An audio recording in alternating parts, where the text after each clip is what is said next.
Coucou, je suis ravie de vous retrouver aujourd'hui pour une nouvelle vidéo point lecture. Je vais vous parler aujourd'hui de 4 livres papier. Parmi ces 4 livres, il y a également un manga. Je vais vous parler de ce livre qui est un essai féministe, Les Grandes Oubliées de Titiou Lecoq. J'enchaînerai avec ce roman qui est un thriller psychologique, oui, si on peut dire ça comme thriller en tout cas, qui est donc La part du démon de Mathieu Le Serre. Donc c'est un tome 1, il s'agit d'une trilogie. Je vais également vous parler de ce très très beau livre, donc c'est le tome 7 de la saga de Anne de Green Gables. Donc ici on est sur le tome qui s'intitule La Vallée Arc-en-Ciel, donc c'est de Lucy Maud Montgomery. Donc là c'est un roman qui a été écrit il y a de nombreuses années puisqu'il a été écrit en 1920-1921. Et finalement le manga, il s'agit du tome 3 de la saga Hirayasumi de Keigo Shinzo. Je vais donc commencer par l'essai féministe, donc Les Grandes Oubliées. Pourquoi l'histoire a effacé les femmes? Comme vous le voyez, j'ai pris quelques petites notes parce que j'ai trouvé que ce roman, enfin que ce livre était vraiment super intéressant. En fait ici, l'autrice va retracer l'histoire des femmes depuis la préhistoire. Donc elle va s'intéresser à la condition de la femme. Que faisaient les femmes à la préhistoire, au Moyen-Âge, etc. Quels étaient leurs droits? J'ai trouvé ça très intéressant parce qu'au final, c'est vrai que on ne sait pas trop dans quelles conditions vivaient les femmes. Je trouve qu'on pense toujours que le Moyen-Âge était une période vraiment dégueulasse pour les femmes, et moi c'est vraiment toujours l'image que j'en avais, que je n'aurais jamais voulu vivre au Moyen-Âge en tant que femme, parce que j'avais vraiment l'impression que la femme se faisait violer à tous les coins de rue, qu'elle n'avait rien à dire, qu'elle devait rester à la maison, vraiment que c'était assez pourri comme situation pour elle. Au final, quand tu lis ce roman, donc et cette analyse de l'histoire de la femme, tu te rends compte que la période la plus dégueulasse, c'est loin d'être le Moyen-Âge en fait. Je dis pas qu'effectivement les femmes ne risquaient rien à se balader en rue, mais en fait elles avaient énormément de droits au Moyen-Âge et elles pouvaient exercer tous les métiers qu'elles voulaient, même des métiers à consonance, on va dire, masculin, des métiers qui à l'heure actuelle sont principalement exercés par les hommes. Et bien en fait il y avait l'équivalent féminin à l'époque, puisque ils ont retrouver en fait les termes employés pour désigner un métier étaient déclinés également au féminin, ce qui prouve qu'il y avait des femmes qui exerçaient aussi ces métiers comme charpentier, charpentière, ce genre de métier plus manuel. Et bien il y avait des femmes qui l'exerçaient. En quelle quantité, ça on ne sait pas, mais en tout cas elles pouvaient faire ce qu'elles voulaient au niveau métier. Par rapport à la chasse aux sorcières aussi, moi je me rends compte que j'ai toujours très mal situé la chasse aux sorcières, en pensant que c'était en fait que cela avait lieu au Moyen-Âge, et en fait pas du tout, puisque les chasses aux sorcières c'était plus dans les années 1600, et donc on n'était plus du tout au Moyen-Âge, puisque la fin du Moyen-Âge c'est ça prend fin en 1492, on va dire l'année de la découverte de l'Amérique par Christophe Colomb. Et en fait je ne me rendais pas compte de cela, donc vraiment je ne sais pas à quoi c'est dû, j'imagine aux films, aux images que j'ai pu voir. Mais je me rends compte que vraiment mes connaissances sont complètement erronées, et le fait de lire ça, ça remet un petit peu tout en place et je trouve ça super intéressant. Pareil, à l'époque préhistorique, l'image que moi je pouvais en avoir, c'était que la femme restait dans sa grotte, elle s'occupait de la popote, on va dire, des enfants, etc. Et pendant que l'homme allait chasser, en fait c'est pas du tout comme ça que ça se passait, parce qu'apparemment il y avait des femmes qui allaient chasser aussi, et puis les femmes s'occupaient de la cueillette. La cueillette qui était quand même une activité hyper physique, hyper manuelle, compliquée, une activité pour laquelle il fallait quand même avoir un bon sens de l'orientation.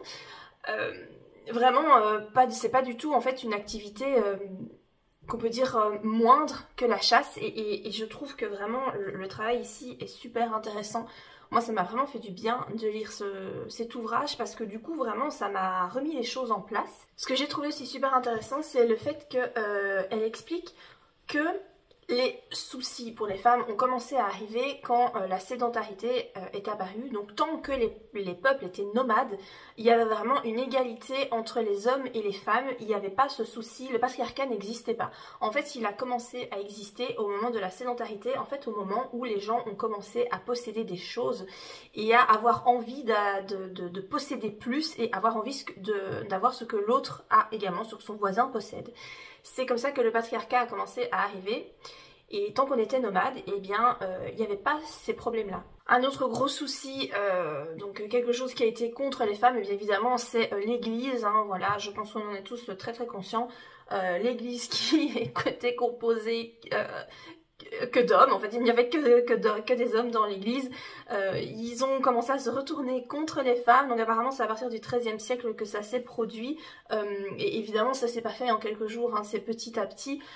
Ils ont commencé à retirer des droits aux femmes, donc au plus fort, hein, pendant les chasses aux sorcières dans les années 1600, et puis ça n'a fait qu'empirer jusqu'à vraiment eh bien les années 1900, on va dire après la guerre. Je pense que depuis la Deuxième Guerre mondiale, ça va mieux.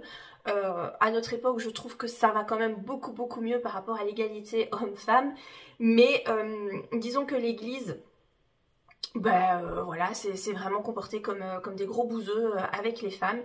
Ils ont retiré vraiment énormément de droits. Ils considéraient aussi que les femmes avaient une sexualité complètement débridée. En fait, c'est tout l'inverse de notre époque, en fait.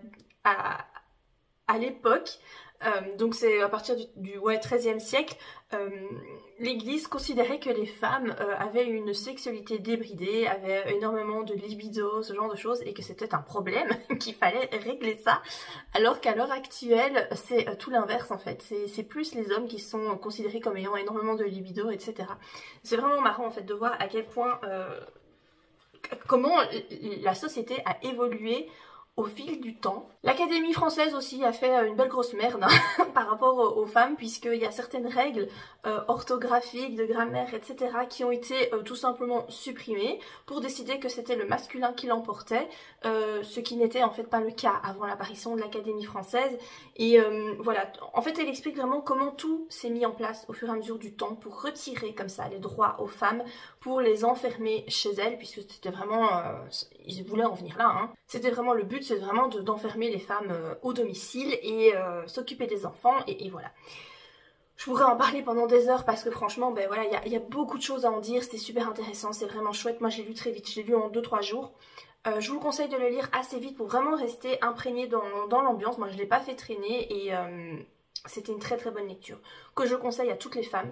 Les hommes aussi s'y sentent impliqués, voilà. Mais en tout cas je trouve que ça éveille les consciences et c'était très très bien, vraiment très bien. Je vais enchaîner avec un roman, donc c'est La part du démon, donc voilà, ici c'est vraiment un polar, un thriller, de Mathieu Le Serre. C'est mon premier Mathieu Le Serre. En fait je l'avais acheté pour le lire au mois d'octobre dans le cadre de lecture un petit peu glauque et peut-être paranormale, parce que moi quand j'ai vu La part du démon, je me suis dit il y aura peut-être une aura un peu paranormale qui va trouver une explication au final scientifique, mais j'aime bien moi quand il y a un peu une aura où tu sais pas trop si c'est du fantastique, un peu de paranormal, de fantômes, de démons et tout ça. En fait pas du tout, il n'y a rien de démoniaque dans ce roman et c'est pas que j'ai été déçue, c'était pas trop ce que j'attendais. Après c'est quand même bien, mais je sais pas si je vais lire la suite. Franchement, j'ai pas encore acheté la suite, je ne sais pas trop si je vais le faire. En fait, on va suivre donc un couple de... Enfin, un couple, c'est pas un couple, mais c'est une enquêtrice et un enquêteur. On suit une enquêtrice fraîchement débarquée qui doit enquêter sur un meurtre, donc le meurtre d'une femme qui est découverte dans un étang. Il s'avère que c'est une religieuse et voilà, il va falloir essayer de trouver le coupable, etc. etc. Donc elle fait équipe avec un homme. Alors la bonne femme, elle s'appelle Esperanza et le gars, c'est Manuel de Almeida. Alors première chose aussi que j'ai trouvé un peu spéciale, j'ai pas trop compris le délire, c'est que donc l'histoire se passe en France, à Paris, je crois que c'est ça, je pense. Ouais, c'est ça, c'est à Paris. Et en fait, les personnages ont des noms espagnols, italiens. Moi franchement ça m'a perturbée parce que je voyais pas ce que ça venait foutre dans l'histoire. Enfin je sais pas, tu mets ton histoire en France, fous des noms français quoi. Moi ça j'ai trouvé ça un peu bizarre cette façon de faire.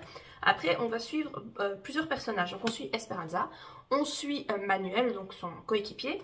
On va suivre aussi le frère de Manuel. Là franchement j'ai pas compris pourquoi à un moment donné il y a tout un passage sur ce gars, sur sa vie.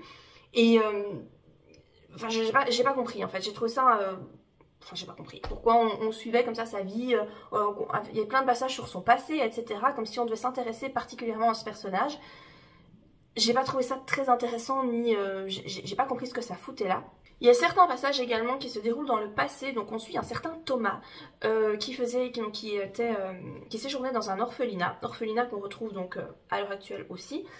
On se rend compte qu'en fait ce gamin, il a subi des choses assez dégueulasses, hein, sans entrer trop dans les détails. Et donc on le suit dans le passé, et puis tu reviens dans le présent. Enfin, en fait c'est un gros mishmash, je trouve que c'est un peu brouillon. Au final, tu comprends tout, hein, tout se rejoint à un moment donné, et donc tu captes le truc. C'est assez glauque quand même. Oui, c'est quand même pas mal glauque. Après ici, donc c'est un thriller où je pense qu'on peut dire que c'est psychologique parce qu'il est question d'une certaine maladie mentale. Et je ne sais pas comment le dire pour ne pas révéler de quoi il s'agit. Bon, ceux qui me connaissent peut-être bien, qui me suivent depuis longtemps, vont peut-être comprendre de quelle maladie je veux parler. Ceux qui débarquent ne comprendront sans doute pas. C'est pas grave. C'est une maladie qui, je trouve, est souvent exploitée dans les romans par facilité, parce que c'est tellement simple d'utiliser cette maladie mentale pour donner une explication à ce qui se passe dans le roman. En plus, je trouve que ça donne une image hyper négative de cette maladie. Je me suis quand même beaucoup renseignée sur cette maladie. J'ai regardé les vidéos d'une personne qui est atteinte de cette maladie depuis pas mal de temps. Et justement, cette personne dit souvent dans ses vidéos qu'elle est triste de la façon dont sa maladie est exploitée dans les médias, enfin pas les médias, mais les romans, le cinéma, etc. Parce que du coup, en fait, les gens pensent que cette maladie est comme ça, alors qu'en fait, c'est pas du tout le cas, c'est pas du tout la réalité. Et l'auteur ici fait la même chose, quoi. Et c'est pas le premier roman que je lis dont cette maladie, qui utilise cette maladie pour justifier plein d'actes, etc. C'était, je sais plus comment c'était, l'autre roman, c'était avec Leipzger, mais je sais plus c'était quoi le titre. Je l'ai ici. C'était celui-là, dans Les poupées de Alexis Leipzger. Et ben en fait, ils utilisent la même pathologie, voilà. Et ben moi ça m'embête un peu parce que je trouve que c'est vraiment utiliser la facilité. Oui. Et en plus ça donne une mauvaise image de ces gens qui sont atteints de cette pathologie, parce que vu que la plupart des gens ne se renseignent pas, eh bien voilà, ils pensent que c'est comme ça en fait quant à cette maladie là. Bref, du coup je pars un peu en énigme, hein, tout le monde ne comprendra pas de quelle maladie je parle. Écoutez, lisez le roman pour en savoir plus. Mais voilà, c'est pas que c'était pas bon, c'était quand même bien, mais voilà, je sais pas trop en fait. Je ne sais pas si j'ai vraiment envie de continuer ma découverte de l'auteur. Peut-être que je lirai toute la trilogie et puis je verrai bien si je continue à acheter ses romans. Je sais pas. Je me tâte. C'était pas le meilleur thriller que j'ai lu en tout cas. Je passe maintenant à un roman qui n'a vraiment rien à voir avec les thrillers, donc c'est La Vallée Arc-en-Ciel de Lucy Maud Montgomery, qui est un très très beau roman. Donc déjà, l'aspect esthétique, voilà. On peut s'arrêter 2 minutes pour observer cette couverture splendide, comme tous les livres de cette collection, hein, ils sont vraiment très très beaux. Alors celui-ci, je l'ai quand même moins apprécié que les autres. Je l'ai aimé parce que j'aime en fait le style de l'autrice, j'aime l'ambiance de ses romans, c'est tellement bienveillant, c'est tellement ressourçant, reposant, c'est juste une parenthèse hyper chouette et c'est ce que j'ai retrouvé dans ce roman, vraiment c'était très bien. Après, j'étais un peu déçue et je m'attendais pas à ça. Donc normalement, on suit donc Anne de Green Gables depuis le tome 1. Dans le tome précédent, le tome 6, c'est vrai que Anne est un petit peu en retrait et on suit principalement les enfants de Anne, mais Anne est encore quand même là, on la suit quand même. Certains chapitres lui sont consacrés tout de même, mais c'est surtout ses enfants. Mais du coup, ça reste la continuité de l'histoire de Anne, puisque enfin, moi j'aimais bien. Et ici, ce que j'ai pas trop compris, c'est qu'on va suivre une autre famille et je vois pas en fait l'intérêt de suivre cette autre famille. Parce que si tu lis cette saga, c'est pour Anne en fait, c'est pour sa descendance, etc. Donc cette autre famille qui débarque dans le bazar, ben en fait, c'est pas que tu t'en fous, mais un petit peu quand même.